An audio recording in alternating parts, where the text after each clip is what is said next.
इस कहानी की शुरुआत अलास्का के एक बोरो नामी टाउन से होती है। ये टाउन एक ऐसे इलाके में आबाद था जब सर्दियों का मौसम आता है तो 30 दिनों के लिए यहाँ सूरज नहीं उगता, बल्कि 30 दिन के लिए ये टाउन अंधेरे में डूबा रहता है। यहाँ की आबादी ज्यादा नहीं, बस 500 के करीब लोग हैं। ये साल में सिर्फ एक बार ही होता है। तो हमें दिखाया जाता है कि इसी टाउन के करीब एक समुद्री जहाज कहीं से आया है। फिर हम एक आदमी को देखते हैं, एक अजनबी जो इस टाउन में आता है। आज आखिरी दिन था और कल से 1 महीने वाली लंबी रात शुरू हो जाएगी। हर साल जब ऐसा होता है तो कुछ लोग छुट्टियां मनाने कहीं और चले जाते हैं और कुछ यहाँ रह जाते हैं। आज के दिन भी सभी लोग तैयारियों में लगे थे। इसी टाउन का एक शेरिफ था जिसका नाम एबन है। वो और उसका साथी बिली वो टाउन से बाहर आए थे क्योंकि इन्हें कुछ जले हुए सेलफोन मिले थे। पहले तो इन्हें लगा शायद ये किसी की शरारत हो सकती है, मगर सेलफोन का जलाना ये इन्हें समझ नहीं आता। भला कोई क्यों ऐसा करेगा। खैर, इस बात पर ज्यादा ध्यान ना देते हुए ये दोनों टाउन में वापस आ जाते हैं क्योंकि इन्हें तैयारी करनी थी। टाउन में भी काफी लोग यहाँ से जाने वाले थे। खैर, सभी काफी व्यस्त थे। इन्हें ये पता भी नहीं चलता कि कोई टाउन के सभी कुत्तों को बेरहमी से मार देता है। एबन टाउन में ही था। बो नामी आदमी जो जनरेटर के लिए फ्यूल ले जा रहा था, उस समय गाड़ी से फ्यूल लीक हो रहा था, इसलिए एबन उस पर फाइन लगाता है, जो कि बो को बिल्कुल अच्छा नहीं लगता। खैर, ठीक उसी समय एबन को कुत्तों वाली रिपोर्ट मिलती है। अब इससे पहले कि वो मरे हुए कुत्तों को देखने जाता, हमें स्टेला नामी एक लड़की दिखाई जाती है। स्टेला असल में एबन की एक्स वाइफ है। वो बोरो टाउन में अपने किसी काम से आई थी, मगर उसने एबन को नहीं बताया था और आज ही उसे यहाँ से निकलना था, क्योंकि अगर आज वो नहीं गई तो 30 दिनों के लिए वो इस अंधेरे में फंस जाएगी। वो अपनी कार में थी और एयरपोर्ट की तरफ जा रही थी। वो समय पर पहुंच सकती थी, मगर एक हादसा हो जाता है। एक डिच ड्रिलर उसके कार से टकरा जाता है। खुशकिस्मती से स्टेला को तो कुछ नहीं होता, मगर उसकी कार बुरी तरह से डैमेज हो जाती है। इसलिए स्टेला एबन को कॉल करती है और उससे मदद मांगती है। खुद एबन तो उसकी मदद के लिए नहीं आता, मगर वो अपने साथी बिली को भेज देता है। बिली अपनी पूरी कोशिश करता है कि वो समय पर स्टेला को एयरपोर्ट पहुंचा दे, मगर फिर भी उसे देर हो जाती है और आखिरी जहाज ने उड़ान भर ली थी। इस बात से स्टेला परेशान हो जाती है कि अब वो 1 महीने के लिए यहाँ इस टाउन में फंस गई। खैर, अब कोई दूसरा रास्ता भी तो नहीं था। दूसरी तरफ हम एबन को देखते हैं। उसे जो रिपोर्ट मिली थी जहाँ बहुत से कुत्तों को मारा गया था, वो इस जगह जाता है। असल में ये कुत्ते जॉन और एली नामी कपल के थे। जब खुद एबन वहां देखने आता है तो कुत्तों को बेरहमी से कत्ल किया गया था। जॉन बताता है कि यहाँ टाउन में ऐसा कोई नहीं जो इन कुत्तों से इतनी नफरत करता हो। खैर, एबन को अभी तक ये पहेली समझ नहीं आ रही थी। अब शाम हो चुकी थी। एबन पुलिस स्टेशन आता है जहाँ उसकी दादी हेलन और छोटा भाई जैक मदद के लिए आए थे, क्योंकि साल के इन दिनों बहुत से लोग छुट्टियों पर होते हैं। एबन की दादी हेलन बताती है कि यूटिलेटर वालों की तरफ से कॉल आई थी जिनके यहाँ कोई समस्या है। अब एबन उनसे मिलने जाता है। कार्टर और विल्सन नामी बंदे वहाँ काम करते थे। विल्सन असल में एक पायलट था। वो एबन को बताता है कि काफी समय से मेरा हेलीकॉप्टर गैराज में ही खड़ा था, मगर आज किसी ने उसके बहुत से पुर्जे तोड़ डाले हैं, उसे उड़ने लायक नहीं छोड़ा। अब सबसे शुरू में हमें जो आदमी दिखाया गया था वो अजनबी जो इस टाउन में आया था। वो डाइनर में बैठा शराब की मांग कर रहा था, मगर वहाँ काम करने वाली औरत उसे कहती है कि साल के इन दिनों हम किसी को भी ड्रिंक नहीं देते सर, ये खतरनाक है। फिर वो कच्चे मांस की मांग करता है। ये आदमी बड़ा ही अजीब था और इसकी बातें इससे भी अजीब। खैर, एबिन वहाँ आता है तो उसे इस आदमी पर शक हो जाता है। वैसे भी अब टाउन में अजीब सी घटनाएं घटी, इसे तो अरेस्ट कर ही लिया जाता है। थोड़ी देर बाद हमें गज नामी आदमी दिखाया जाता है जो अपने ट्रेलर में था। उसे बाहर कुछ शोर सुनाई दिया।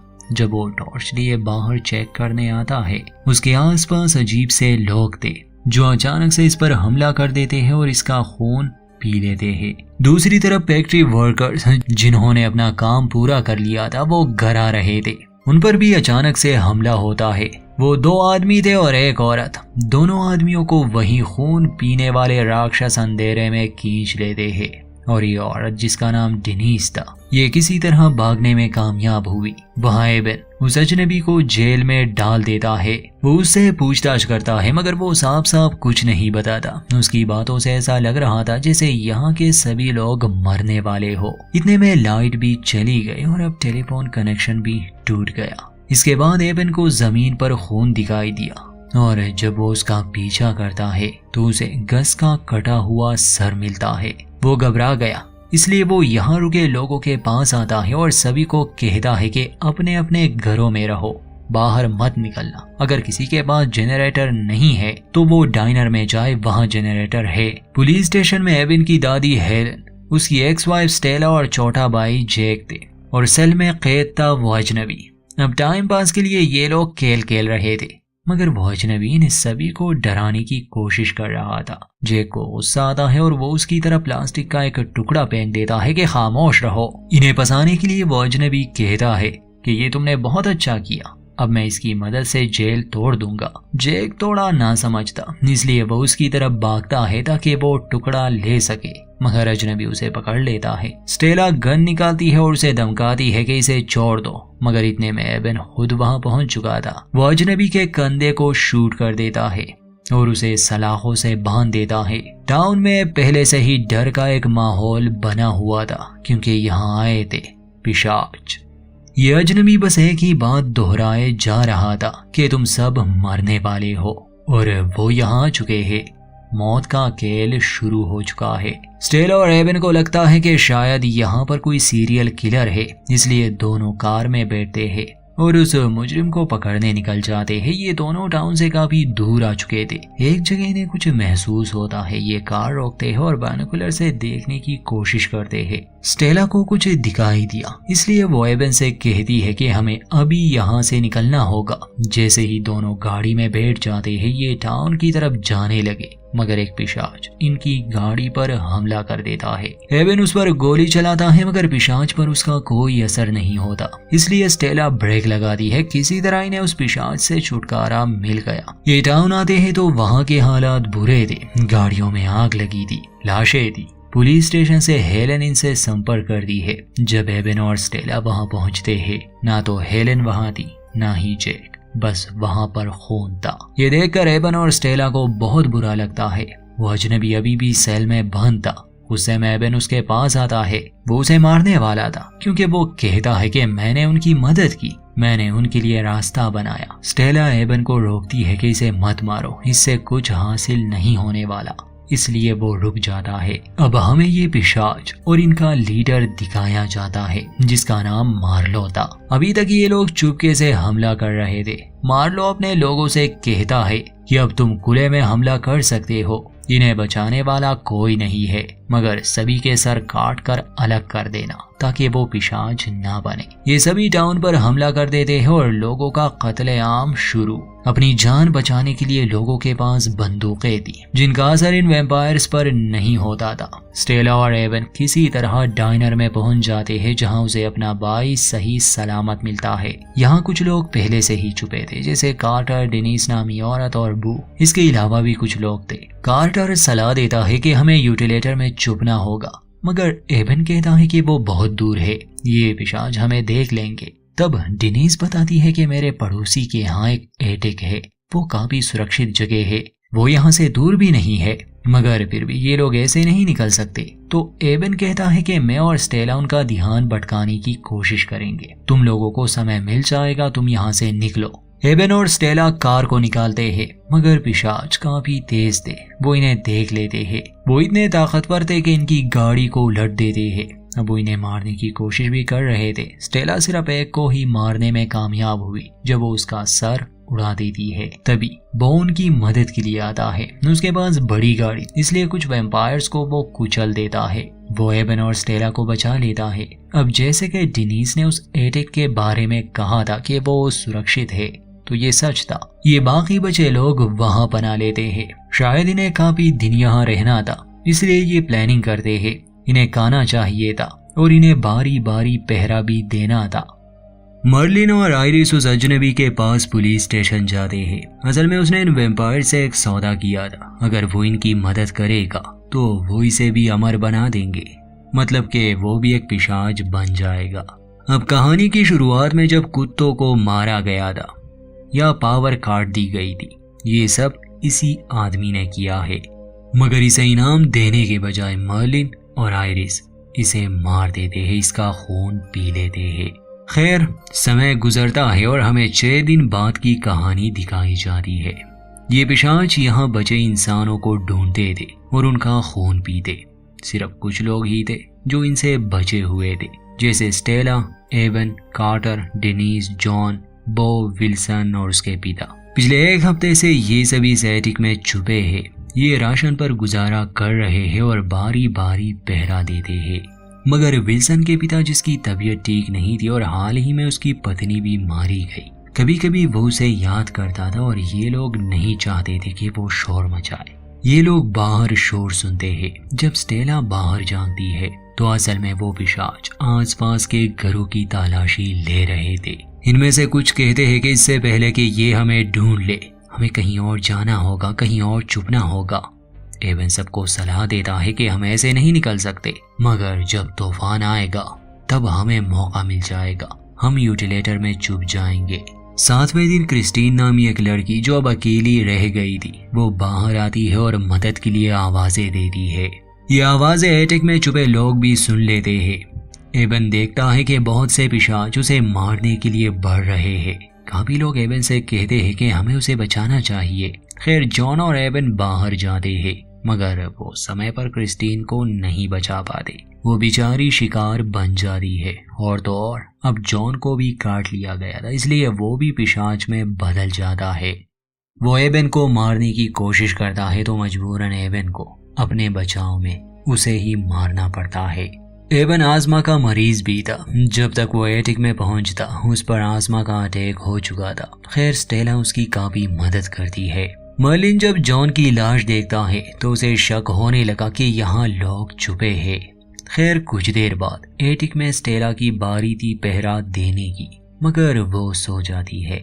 विल्सन के पिता मौका समझकर वहां से जाने की कोशिश करते हैं, मगर विल्सन उसे देख लेता है। स्टेला और विल्सन उसे रोकने और समझाने की बहुत कोशिश कर रहे थे। खैर, वो उसे मना तो लेते हैं। वो वॉशरूम जाना चाहता था। काफी देर हो जाती है और वो बाहर नहीं आता। जब ये लोग दरवाजा खोलकर अंदर जाते हैं तो विल्सन के पिता खिड़की से भाग चुके थे। स्टेला विल्सन को रोकने की कोशिश करता है, मगर विल्सन नहीं मानता। वो अपने पिता को ढूंढने निकल जाता है। ये शोर सुनकर घर में एक पिशाच आ जाता है। स्टेला और एवन एटिक में छुप जाते हैं। बाहर विल्सन था, वो अपने पिता को पुकार रहा था। घर के अंदर जो पिशाच आया था, आवाज सुनकर वो बाहर आ जाता है और विल्सन को मार देता है। एवन इस सब के लिए बहुत गिल्टी फील कर रहा था कि मैंने उनकी कोई मदद नहीं की, मगर स्टेला उसे शांत करती है कि इसमें तुम्हारी कोई गलती नहीं। अगले दिन तेज बर्फबारी होती है। इन्हें एक भी पिशाच नजर नहीं आता, इसलिए ये लोग उस एटिक से निकल जाते हैं क्योंकि इनके पास भी राशन खत्म होने वाला था। ये लोग पहले तो मार्केट जाने वाले थे ताकि वहां से खाना ले और फिर ये यूटिलेटर में बाकी के दिन गुजारने वाले थे। ये सुपरमार्केट तो पहुंच जाते हैं। काफी खाना था वहाँ, मगर वहाँ एक छोटी वैम्पायर बच्ची इन पर हमला कर देती है। खैर, किसी तरह ये लोग तो उसे खत्म कर देते हैं। खासकर जैक उसे मारता है और इसके बाद जैक ट्रॉमाटाइज हो जाता है। खाना ये लोग ले लेते हैं, मगर मुसीबत ये थी कि अब तूफान थम चुका था। इसका मतलब कि ये लोग ऐसे बाहर नहीं जा सकते, इन्हें इंतजार करना था। और ऐसे करते करते 18 दिन गुजर जाते हैं। अब यहाँ रहना खतरे से खाली नहीं था क्योंकि पिशाच हर इमारत की तलाशी ले रहे थे और इन्हें किसी ऐसी जगह छुपना था जहाँ वो पहले देख चुके हो। अब की बार भी इन्हें ध्यान भटकाना था। ये लोग पुलिस स्टेशन जाने वाले थे। एवन कहता है कि पिशाच सूरज की रोशनी बर्दाश्त नहीं कर पाते। हेलेन, जो एवन की दादी थी, वो यूवी लाइट की मदद से पौधे उगाती थी। तो एवन कहता है कि अगर मैं इन्हें उस घर तक ले जाऊं तो शायद यूवी लाइट्स की वजह से मैं इन्हें मार सकूं। खैर, एवन इन वैम्पायर्स का ध्यान भटकाता है और बाकी सभी पुलिस स्टेशन की तरफ भागते हैं। अल्ट्रावायलेट रोशनी की मदद से वो उनमें से आयरिस को मार देता है, मगर वो होशियार थे, वो पावर काट देते हैं। एवन बाकी बचे लोगों को वॉकी टॉकी पर बताता है कि वो अपनी जान बचाए, मगर बू डिच ड्रिलर लेके फिर से एवन की मदद करने आता है और इस बार वो काफी वैम्पायर्स को कुचल देता है। अंत में वो एक ब्लास्ट भी करता है, मगर मर्लिन के हाथों वो मारा जाता है। एबन पुलिस स्टेशन सही सलामत पहुंच गया, मगर कार्टर बताता है कि मैंने ये बात अभी तक सबसे छुपाई थी। मार्केट में उस बच्ची ने मुझे जख्मी कर दिया था, मतलब कि वो भी जल्दी वैम्पायर में बदलने वाला है। तो वो एबन से कहता है कि अच्छा यही होगा, तुम मुझे पहले से ही खत्म कर दो। एबन ये करना तो नहीं चाहता था, मगर बाकी सबकी सुरक्षा के लिए मजबूरी थी, इसलिए वो उसे एक रूम में ले जाता है और मार देता है। बाकी सभी काफी घबराए हुए थे। अब 27 दिन गुजर जाते हैं। ये लोग खुद को जिंदा रखने में यहाँ तक तो कामयाब रहे। एक दिन ये देखते हैं कि पास के घर में लाइट जल रही है। स्टेला और एबन वहां जाने का डिसाइड करते हैं। शायद वहां अभी भी कोई जिंदा बचा हो, शायद उसे मदद की जरूरत हो। जब ये दोनों वहां पहुंचते हैं तो वहां बिली को पाते हैं, जिसने अपने ही परिवार को मार डाला था ताकि दरिंदों के हाथों उनकी दर्दनाक मौत ना हो। वो खुद को भी मारना चाहता था, मगर एबन उसे रोकता है। तभी बर्फबारी शुरू हो जाती है, तो ये लोग यूटिलेटर में जाने का फैसला करते हैं। अब चलते चलते इन्हें कुछ शोर सुनाई दिया, इसलिए ये लोग एक जगह चुप जाते हैं। तभी गेल नामी बच्ची बाहर आती है। स्टेला उसे बचाने चाहती है, मगर उन वैम्पायर्स में से एक उन्हें देख लेता है। एबन बिली को कहता है कि इन दोनों को ले जाओ, और खुद वो उस वैम्पायर के सामने जाता है ताकि वो इन्हें ना मारे। मगर बिली स्टेला और उस बच्ची को छोड़कर फैक्ट्री में घुस जाता है। उसे जाते हुए एक और वैम्पायर देख लेता है। खैर बचते बचाते एबन और कुछ लोग यूटिलेटर तक सही सलामत पहुंच गए, मगर एबन तब मायूस हो जाता है जब वो देखता है कि स्टेला और वो बच्ची यहाँ नहीं है। खैर पाइपलाइंस के थ्रू बिली भी यूटिलेटर तक पहुंच जाता है, मगर उसका पीछा करते हुए खतरनाक पिशाच भी पहुंच गया। आते ही वो उन पर हमला कर देता है। एबन उससे लड़ता है।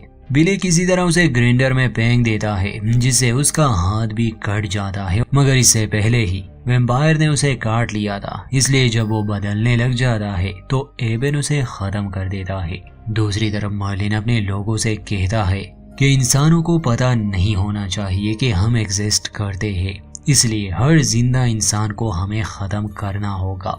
अब 30 दिन पूरे होने वाले थे और फिर सूरज उगेगा, जिसके साथ ही ये वैम्पायर्स या तो खत्म हो जाएंगे या उससे पहले ही भाग जाएंगे। बाद में एबन की स्टेला से वॉकी टॉकी पर संपर्क होता है। स्टेला और वो बच्ची एक कार के नीचे छुपे थे और सभी को बस कुछ समय के लिए खुद को जिंदा रखना था। सुबह होने वाली थी। एबन देखता है कि वैम्पायर्स उसी की ओर बढ़ रहे हैं। वो इंतजार नहीं कर सकते थे, इसलिए वो पूरे टाउन को आग लगा देते हैं ताकि जो लोग छुपे हैं वो बाहर आए। अब अगर स्टेला बाहर नहीं आती तो वो जल जाएगी, अगर आती है तो इन वैम्पायर्स के हाथों मारी जाएगी। अब एबन को तो कुछ करना था, इसलिए वो एक सिरिंज लेता है और बिली के खून को खुद में इंजेक्ट करता है। वो अपने भाई को अलविदा कहता है और स्टेला को बचाने बाहर आता है। वो सिर्फ मर्लिन को चुनौती देता है, इसलिए वो आगे आता है और दोनों के बीच फाइट होती है। उन्हें नहीं पता था कि एबन भी एक वैम्पायर है। जब उसमें शक्ति आ जाती है तो वो उनके लीडर को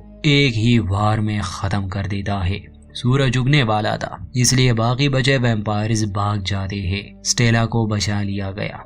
एबन ने उसे कहा था कि हम उगते सूरज को एक साथ देखेंगे। वो एक आखिरी लम्हा एक साथ बिताते हैं और जब सूरज उगता है तो एबन राख बन जाता है। और यहीं पर इस कहानी का अंत। दोस्तों वीडियो अच्छी लगे तो लाइक करें, चैनल को सब्सक्राइब नहीं किया तो प्लीज कर दे।